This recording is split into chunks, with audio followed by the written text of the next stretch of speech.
میرے نبی پاک صلی اللہ تعالی علیہ وعلا آلہ وصحبہ وبارک وسلم، حضور نبی پاک صلی اللہ تعالی علیہ وسلم فرماتے زمین اللہ نے پیدا کی تو زمین ہلنے لگی۔ اللہ تعالیٰ نے میخیں بنا کے، قلعے بنا کے پہاڑ زمین کے اندر لگائے، پیوست کی۔ فرشتوں کو بڑا تعجب ہوا کہ شاید سب سے طاقتور مخلوق ہی پہاڑ ہے۔ اللہ نے لوہا پیدا کر دیا، پہاڑوں کو گویا کاٹ کے رکھ دیا۔ فرشتے سمجھنے لگے سب سے زیادہ طاقتور ہی لوہا ہے۔ اللہ نے آگ پیدا کر دی، لوہا بھی پگھلا دیا۔ فرشتے سمجھنے لگے شاید سب سے زیادہ طاقتور آگ ہے، رب نے پانی پیدا کر دیا، آگ بھی بجھا کے رکھ دی۔ فرشتے سمجھنے لگے سب سے طاقتور شاید یہ پانی ہے، رب کریم نے ہوا دکھائی، ہوا نے پانی کا رخ بدل دیا۔ فرشتے بار بار تعجب کر رہے تھے تو رب کریم نے فرمایا کتنا کچھ سوچو گے، میں تمہیں بتا ہی نہ دوں سب سے زیادہ طاقتور کون ہے؟ یا اللہ بتایا جائے تو فرشتوں کو میرے رب کریم نے فرمایا ان ساری چیزوں سے زیادہ طاقتور تو میرا وہ بندہ ہے جو سیدھے ہاتھ سے صدقہ دیتا ہے اور دوسرے کو پتہ بھی نہیں چلنے دیتا۔ وہ بڑا طاقتور ہے، وہ بڑا مضبوط آدمی ہے۔ وہ عید کی نماز پڑھنے جب نکلو نا، پلٹ کے ذرا لوگوں کے کپڑے ایک دفعہ دیکھ ہی لینا۔ جب عید والے دن صبح آپ نکلا کریں تو ذرا دیکھ ہی لیا کریں کس کس کا رنگ کیا ہے، آپ تھوڑا غور ہی کر لیا کریں۔ لیکن ہم نا اپنی ذاتوں میں اتنے مست اور محو ہو جاتے، خدا مجھے ایسی خدائی نہ دے کہ اپنے سوا کچھ دکھائی نہ دے۔ تھوڑا سا نیچے اتریں، تھوڑا سا لوگوں کا خیال کریں، تھوڑا سا آپ دیکھیں اسی وطن کے اندر کچھ لوگ ایسے ہیں جن کی غریبی انہیں پریشان کرتی ہے اور ان کی خودداری انہیں آمادہ کرتی ہے، وہ کشکول طلب بھی نہیں پھیلاتے۔ آپ خود سے تلاش کریں، آپ خود سے ڈھونڈیں، آپ مدد کا ذہن بنائیں، آپ دینے کا ارادہ کریں۔ دیکھیں میرا رب بڑا ہی کریم ہے۔ اور میرے نبی پاک علیہ الصلوۃ والسلام نے فرمایا یہ جو سخاوت ہے نا، اس کی جڑیں جنت میں ہے۔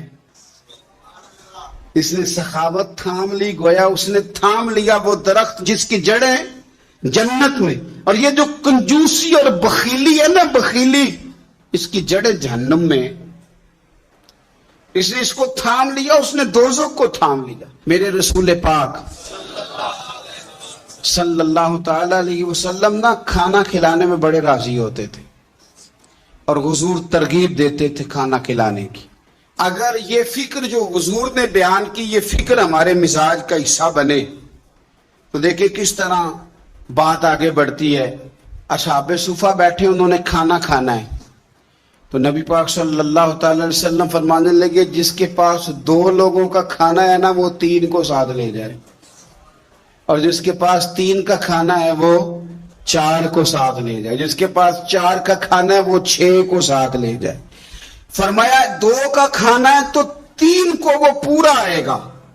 ہمارے ہاں اگر اعداد و شمار اکٹھے کیے جائیں نا تو ہمارے ہاں جتنا کھانا ضائع ہوتا ہے شادی پہ، بیاہ پہ، ولیمے پہ، عقیقے پہ، دعوت پہ، وہ ضائع ہونے والا کھانا اگر جمع کر دیا جائے تو کتنے غریب لوگ ہیں جن بیچاروں کو ہم اچھے کھانے میں شریک کر سکتے ہیں اور وہ بہترین غذا استعمال کر سکتے ہیں۔ کیوں کہ فرمایا 2 کا 3 کھا لو، 3 کا 4 کھا لو، 4 کا 6 لوگ کھا سکتے ہیں۔ اس سوچ کو جو سوچ رسول پاک نے عطا فرمائی تو آپ دیکھ سکتے ہیں کتنے سارے لوگوں کو کھانا میسر آتا ہے۔ ہم نے اب کیا کیا ہے، ہم نے دعوتیں بنائی ہیں تو امیروں کی، تحفے دینے ہیں تو دعوتیں بھی امیروں کی ہیں، اور ہمارا اٹھنا بیٹھنا بھی۔ تو ہر چیز میں ہم نے لیول بدل لیا ہے۔ میں بار بار گزارش کرتا ہوں کہ واپس لوٹیں، آپ ان جگہوں پہ آئیں جو جگہ ہماری اصل ہے، جو ہمارا بنیادی کام ہے۔ میرے نبی پاک صلی اللہ علیہ وسلم نے فرمایا وہ دعوت ملعون ہے، لعنتی ہے، جس میں امیروں کو بلایا جائے اور غریبوں کو نہ بلایا جائے۔ آپ نے جھڑکی کوئی نہیں دینی، جب کوئی دروازے پہ گوشت لینے آ جائے، کھانا لینے آ جائے، کسی موقع پر کچھ لینے آ جائے تو جھڑکنا نہیں، آپ کا لہجہ ٹھیک ہو۔ کپڑوں کی دعوت نہ کریں، آپ گاڑیوں کی دعوت نہ کریں، انسانوں سے پیار کریں، اللہ کے بندوں سے محبت کریں۔ آپ دیکھیں کہ غرباء کے ساتھ جب آپ کا رویہ ٹھیک ہو جائے گا تو اللہ تعالیٰ آپ کو بڑے بڑے نصیبوں سے، بڑے بڑے رنگوں سے اللہ تعالیٰ آپ کو نوازے گا۔ میرے نبی کریم صلی اللہ تعالی علیہ وسلم سے ابو جہل نے، ابو لہب نے مطالبہ کیا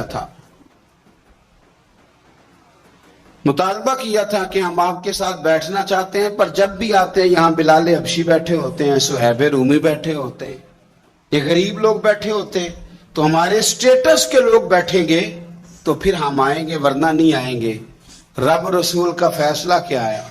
اور میں تم نے بیٹھنا ہے تو بیٹھو، نہیں بیٹھنا تو نہ بیٹھو، بلال یہی بیٹھے رہیں گے، صہیب یہی بیٹھے رہیں گے، عمار بن یاسر یہی بیٹھیں گے، سلمان فارسی یہی بیٹھیں گے، غرباء اسی مقام پہ رہیں گے، ان کو اٹھایا نہیں جائے۔ تو آپ یہ عید کا جو موقع ہے، چھوٹی ہو یا بڑی ہو، اس کے بعد جتنے مواقع ہیں اپنے غرباء کو نہ بھولیں۔ اور آپ کو پتہ ہے رشتہ دار سے صلہ رحمی کریں تو ڈبل ثواب ملتا ہے۔ اگر رشتہ دار غریب ہو تو ایک غریب کو دینے کا، ایک رشتہ نبھانے کا ڈبل اجر ملتا ہے۔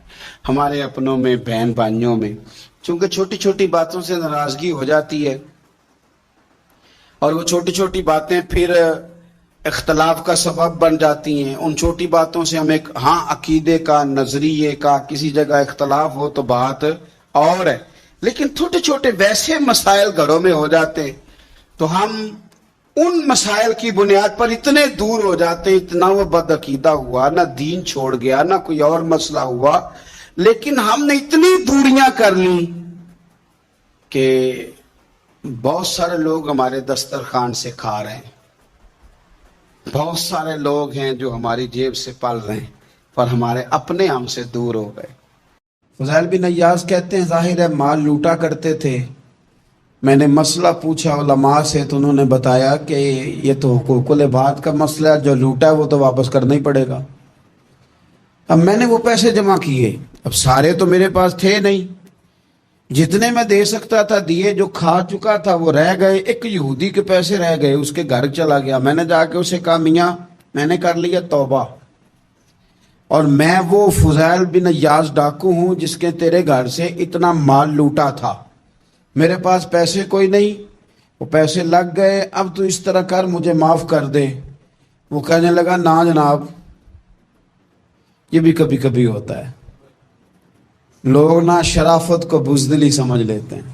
فضیل بن عیاض سے کہنے لگا میں تو پیسے لوں گا، ایسے تو نہیں معاف کرتا۔ آپ فرمانے لگے پیسے تو کوئی نہیں، یہ سچی توبہ ہے۔ وہ کہنے لگا پھر اس طرح کرو، میری اونٹوں کو چارہ ڈالو، پیسے پورے ہوئے تو چلے جانا۔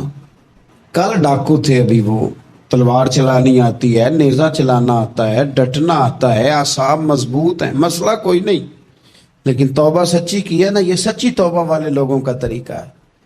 اس سے کہہ سکتے تھے کہ جا آج تھولب دینی لے لے، تو یہ کہا معاف کر دے، تو تیار ہی نہیں ماننے کو۔ حضرت فضیل بن عیاض کہنے لگے اگر اونٹوں کو چارہ ڈالنے سے تو معافی دیتا ہے نا تو میں تیرے اونٹوں کو چارہ ڈالنے کو بھی تیار ہوں۔ کیوں کہ راضی اللہ کو کرنا ہے، اپنے ضمیر سے بوجھ اتارنا ہے، بندوں کے سامنے سرخرو نہیں ہونا، اللہ کے حضور ہونا ہے۔ توبہ کا مطلب ہے رب کوئی بارگاہ میں سرخرو ہونا، بندوں کے سامنے نہیں۔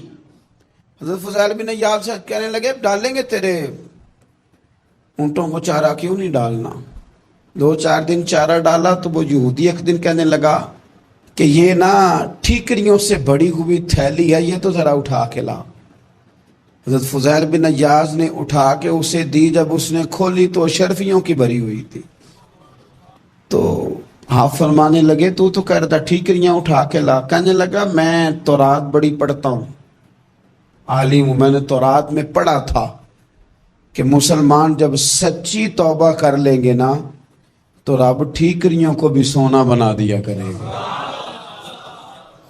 پھر یہ مٹی کے ڈھیلے اشرفیاں بنا کریں گے۔ تو میں نا تیری توبہ چیک کر رہا تھا، یہ اس میں نے روڑے بڑے ہوئے تھے، لیکن تو اٹھا کے لایا تو تیری توبہ بھی سچی ہے اور تمہارا دین بھی سچا ہے۔ اب اس طرح کر، معافی اس شرط پہ دوں گا کہ مجھے کلمہ پڑھا تاکہ میں بھی مسلمان ہو جاؤں۔ توبہ کے معاملے میں احساس، اور میں نے کہا کہ جس نے اشارہ لینا ہے، اشارہ، ایک زازان نام کا نا گویا تھا، آواز بڑی سریلی تھی، شراب خانے میں جب محفلیں سجتی تھی تو معاذ اللہ وہ گانے گایا کرتا تھا، سریلی آواز تھی۔ حضرت عبداللہ ابن مسعود حضور کے صحابی، حضور نے فرمایا عبداللہ ابن مسعود اسی طرح قرآن پڑھتے ہیں جس طرح میرے اوپر نازل ہوا تھا۔ عبداللہ ابن مسعود نا چھوٹا قد اور پتلی پتلی ٹانگیں تھی حضرت عبداللہ ابن مسعود کی۔ ایک دن درخت پہ چڑھے ہوئے تھے تو کچھ لوگوں نے نا، بچے کرتے ہیں نا مذاق، معاذ اللہ کچھ نے کہا کتنی پتلی ٹانگیں۔ اللہ کے محبوب علیہ السلام نے فرمایا قیامت کے دن عبداللہ ابن مسعود کی ٹانگوں کا وزن احد پہاڑ سے بھی زیادہ ہوگا۔ زبردست صحابی ہیں، اور حضور نے فرمایا میں نے جس کو گورنر بنایا، کسی جگہ امیر بنایا، مشورہ کر کے بنایا، اگر میں کسی کو بغیر مشورے کے امیر بناتا تو عبداللہ ابن مسعود کو بناتا۔ حضرت عبداللہ ابن مسعود گزر رہے تھے تو وہ جو زازان نام کا گویا تھا وہ گانے گا رہا تھا۔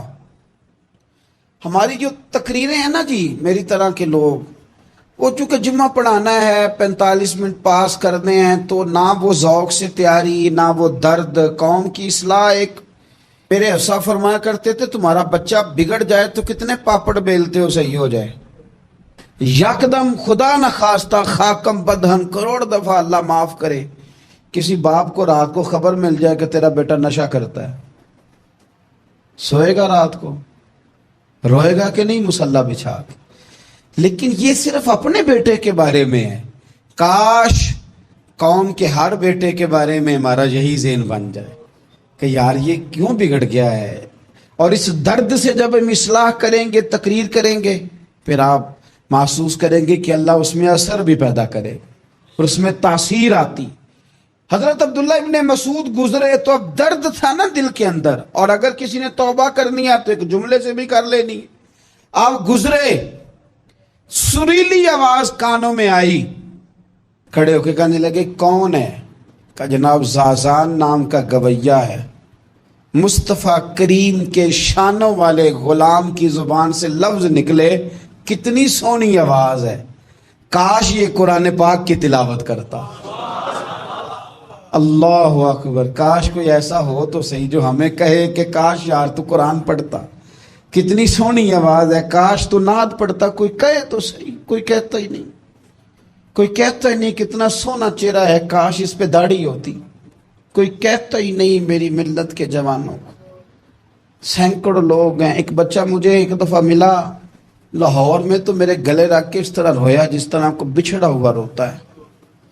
انہیں لگا پیر صاحب مر جان لگے ہیں، کوئی ساڑی اصلاح ہی نہیں کردا، کھوب گئے گناہ میں، کوئی باں ہی نہیں پھڑدا، کوئی ملے تو صحیح جو ہمارے دکھوں کا مداوع کرے، کوئی نہیں، اپنی اپنی نفسا نفسی، کوئی بات بتانے والا ہی نہیں۔ میں اکثر دوستوں سے کہتا ہوں کہ بڑے شوق سے سن رہا تھا زمانہ تو ہم ہی سو گئے، داستان کہتے کہتے لوگوں کا دل کرتا ہے ان کی اصلاح ہو جائے، پر کوئی درد والا ہو، کوئی ایسی بات ہو تو تب ہے نا جی۔ آئے ہائے، حضرت عبداللہ ابن مسعود کہنے لگے کاش یہ قرآن پاک پڑھتا، یہ کہہ کے چلے گئے۔ باہر وہ نکلا نا، جب سارے لوگ باہر نکلے اس معاذ اللہ بری مجلس سے، تو چیم گوئیاں ہو رہی تھیں کہ آج تو یہاں حضرت عبداللہ ابن مسعود بھی آئے تھے۔ تو زازان سے کسی نے کہا کہ آج نا حضرت عبداللہ ابن مسعود نے تیری آواز سنی، تیری آواز۔ تو وہ کہہ رہے تھے کاش اتنی سونی آواز سے قرآن پڑھتا تو مزہ آتا، کاش۔ وہ کہنے لگا